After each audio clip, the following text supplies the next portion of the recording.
Welcome back to the channel. This is the Action Figure Grader, and today we're going to take a look at the vintage collection.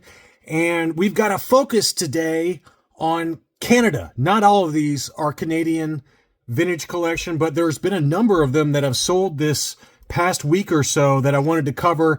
So there are quite a bit more than usual for some of these foreign vintage collection mint on cards. Before I dig in any further, I did get a new Patreon supporter, Guiders Gaming. Thank you so much for becoming a Patreon supporter. They get my videos 24 hours early access, as well as my buy it now alerts for vintage collection, as well as vintage Kenner items that are for sale on eBay. Thank you so much again, buddy, for becoming a Patreon. All right, so let's talk about Power Droid. I don't have them all in order here, but I've got them kind of in the order of release date or release number on the card back, but I do have a lot of Power Droid items that have sold here recently. Here is a very tough to find unpunched VC04 Luke Bespin. And we talk about VC04 Luke Bespin and how it's on that kind of short list that it was either, I think it was Bantha Skull or Yak Face, one of the two. They had an article about it. You can go look it up. I think it was Bantha Skull. And it talked about how certain early TVC are very tough to find unpunched. And this is one of them. This one, the Magna Guard, and I forget the other ones. But this is definitely one that is very tough to find unpunched. And we saw one last year that was an AFA 9.0 that sold for $800. And that was a big number. That's probably the biggest number I've seen for an unpunched VC04. This one was listed by Power Droid, and again, unpunched US card. It sold for $400 in a straight buy it now situation. And I'm not terribly surprised that it sold for that. His items are kind of known to be case fresh, and he's got like an unlimited supply of awesome card backs. Here's another one of his, and speaking of the devil, here is a Canadian example that he had listed, and I'll have a few more in tomorrow's What to Buy video. But this is the Boba Fett Error Canadian C-3PO. And, you know, for those of you that follow the vintage collection, you know this error very well. But basically on this offer for the VCPO3 rocket firing Fett, it says Boba Fett instead of Boba Fett. And it was just some of the Canadian cards that had this error. I can't remember the total. You guys can clue me in the comments as you leave me a like. I think there's 15. Is there 15 that have the Boba Fett error? That seems to be the number that's on the top of my head, but don't quote me on that. But this is a C-3PO Boba Fett error, Canadian punched example, and it sold for $100 plus $7 shipping. Here's another one, and this is one I've got in my own collection. This is the Boba Fett error with the VC09 Boba Fett. So again, another Canadian example with that error. And this is one of the more expensive ones, obviously, just because it's Boba Fett with a Boba Fett error. And this was a gift to me from a very generous channel watcher. $265 is what this one sold for. So it's a very tough one to find and certainly a beauty. Here's another one. This is, going back to Power Droid, this is the Twin Pod Clown Car Pilot on the Canadian with the error. That one sold for $80, which, again, I think that's pretty good. Pretty good deal there. So, you know, just some error valuations for those of you that are into kind of these foreign variants or errors, things like that. Also from Power Droid was this Commander Gree. I think I might have had this in a What to Buy video a couple weeks back. That one did sell at $130, unpunched example. Here's another tough one to find. This is the Canadian VC64 Princess Leia in her slave outfit. And as you can see by the name pill there, it's got all the multi-language and very desirable one to get. Now, the price does not show up on this one, but it was about $200 if memory serves. It was not perfect. You know, obviously it was punched and it did have some wear around the hang tab there that you can see, but it's a tougher to find foreign variant. And it's also an offer list Revenge of the Jedi. No paperwork inside the blister, so I'm assuming that this is the one that came in the Canadian version of the SDCC box set. I do know that there were some box sets from the SDCC Death Star that included Canadian. That's to my knowledge. Okay, don't quote me on that, but that's what I understand to be the case. And you guys can correct me if I'm wrong there. But that is a very interesting item. Offerless Revenge of the Jedi Princess Leia Canadian example. And again, it doesn't show the price on this one, but it was about $200. You guys can look it up for yourself if you'd like. I don't know why it does that. So, sometimes eBay does that where you pull up a sold listing and I present it all and I get everything all organized for the video, and then the price is no longer on there. So I don't know why it does that.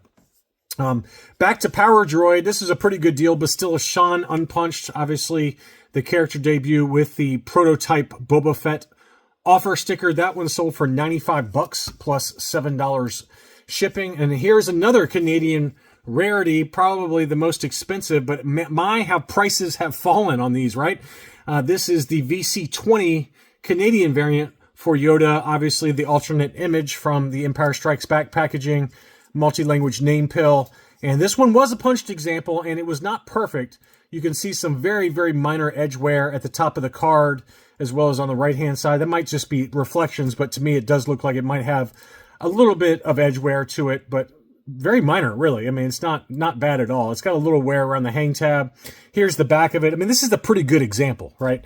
And that one sold for $600, $600. So I think the highest price we saw, don't quote me on this, but the highest price back when we were in kind of peak collectibles COVID prices, I feel like it was in the $2,500, $2,800 number. It was a graded example at that price, unpunched. But prices have certainly come back down to earth, but this is probably the lowest that I can think of off the top of my head for a Canadian VC20 at $600. Next up, another Bastilla Sean. No idea why they're out of order here, but you can see obviously Power Droid had his that sold for $95, and then this one sold for $150, and it did look very clean in all fairness, but that just shows you the massive price differences that are out there. And before you hit that buy it now, just do your research and make sure you're not overpaying, because we're talking a 50% difference in the price here between these two, and these two sold within a day of each other. So just don't overpay. That was the main reason I wanted to show that one. The Sand Trooper on the unpunched VC112. This is always a desirable one. We've seen the prices got into the 200s at one point, but this one sold at $150 from Power Droid. Another interesting dichotomy on prices was the original issue X-Wing versus the reissue. In all fairness, the original issue did have some wear on the box, as you can see in the upper left-hand corner, but that one did sell for $150. And then we had the reissue version of the X-Wing that sold for $200. Crazy. I've seen these very regularly sell for sub $150 in auction, so I'm not sure why somebody was willing to pay $200 for it. But again, original issue from 2013. This is 2013. I guess that's right. 2013. That was a Toys R Us exclusive at $150, and then the reissue from 2019 at $200. Go figure. Next up, another desirable one, and this is one of the higher prices we've seen here recently. This seller did have two of them available. Both of them did sell at $820. These are the Toys R Us exclusive ESB packaging for the AT-AT. And again, seller had two of them available. Both of them did sell at $820. Highest price I've seen in a while, but in all fairness, this seller does have very mint TVC 1.0. Box on this one looked to be in pretty impeccable condition. Smuggler's Run, we just saw one that sold, we covered in last week's video in that Heritage auction that sold for $460, $470, somewhere in that ballpark, before taxes and shipping. This one sold at $700 plus $10 shipping. So, I think once you work it out with taxes and shipping and everything, it's probably going to be about the same price, just given how large this box is. But that one did sell at $700. That's one of the higher prices we've seen a little bit. This 4-pack, not a 2-pack, 4-pack is one I just wanted to show you that has been selling pretty consistently on eBay. Pretty cool looking 4-pack. Obviously, you guys that collect the new releases know all about this, the Mandalorian Shriek Hawk, and this has been selling anywhere from 85 to about 110 on eBay. So here's that awesome box art on that one. Pretty cool 4-pack though. I like the fact that Hasbro decided to release that. Just looks great in the packaging there, but that's kind of been the ballpark on resale values. Here was a beauty. This was the foil Clone Commander Cody, the Ultimate Galactic Hunt, but It's the uncirculated edition, 9.25 grade from AFA. So somebody sent in a sealed case of these foils, and that's probably one of the highest, if not the highest, on the population report. I did not look it up, but it did sell for $550. I know who bought that. Congrats on that one. Pretty rare to find these foil examples that are uncirculated. So when you see that, there are collectors out there, very discerning collectors, I might add, that are willing to pay up a little bit for those. But uncirculated 9.25 foil clone Commander Cody, I can't imagine there's a lot of those on the census. And then finally, Gold Star Tech. We're used to talking about him for vintage Kenner auctions, but he did have, or she did have, this auction for the SDCC Death Star box set, and it was a beauty. It looked to be pretty much in perfect condition, and that one did sell in an auction for $16.25. That's a pretty healthy price, I feel like.